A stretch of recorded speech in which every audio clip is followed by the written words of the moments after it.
বাংলাদেশে হিন্দু নিপীড়নের প্রতিবাদে প্রায় প্রতিদিনই পথে নামছেন এপার বাংলার সাধু সন্তরা। বারবার কেন্দ্রের কাছে দাবি করছেন বাংলাদেশকে কড়া জবাব দেওয়ার। শুক্রবার বড়বাজারে সৎসঙ্গ ভবনে প্রতিবাদ সভা করে অখিল ভারতীয় সন্ত সমাজ। হাজারীগলিতে এখনো পর্যন্ত দোকানপাট বন্ধ।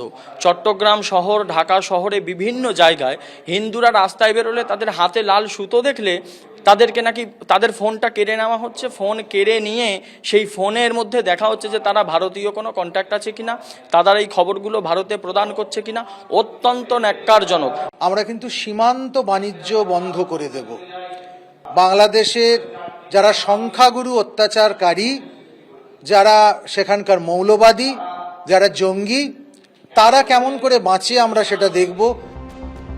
বিএনপি নেতার ভারতীয় শাড়ি পোড়ানো, ভারতীয় পণ্য বয়কটের ডাকের পাল্টা হুঙ্কার ছুড়েছেন শুভেন্দু অধিকারী। মোল্লা রিজভী ভারতীয় শাড়ি পোড়াচ্ছে।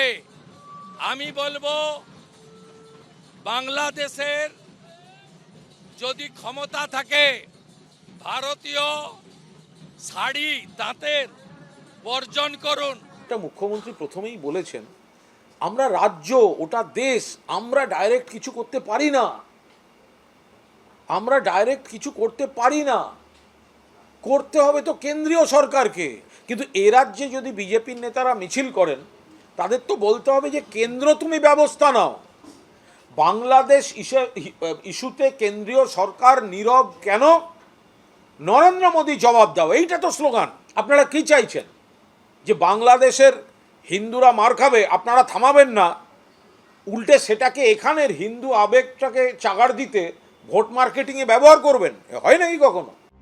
বাংলাদেশের বিরুদ্ধে ব্যবস্থা নেওয়ার জন্য মোদী সরকারের উপর চাপ যখন ক্রমেই বাড়ছে, তখন এই পরিস্থিতিতে ঢাকায় যাচ্ছেন ভারতীয় বিদেশ সচিব। যদিও শুক্রবারও বিদেশ মন্ত্রকের সাংবাদিক বৈঠকে বাংলাদেশের পরিস্থিতি কিংবা সন্ন্যাসী চিন্ময় কৃষ্ণ দাসের জেলযাত্রা নিয়ে প্রশ্নের উত্তরে কার্যত রুটিন জবাবই দিয়েছেন বিদেশ মন্ত্রকের মুখপাত্র।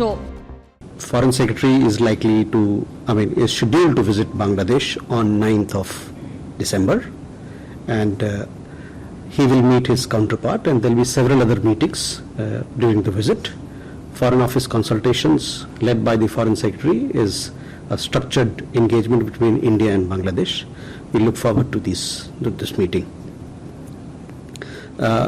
As far as situation on ground regarding the individuals that you mentioned, we want to reiterate our position again that they have legal rights, and we hope that these legal rights will be respected, and that the trial will be fair, transparent. They will get a fair and transparent trial.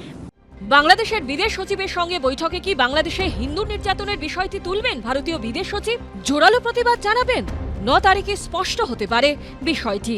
Oishi Mukhopadhyay, Ashabul Hossain O Shibashis মৌলিকের report, ABP Ananda.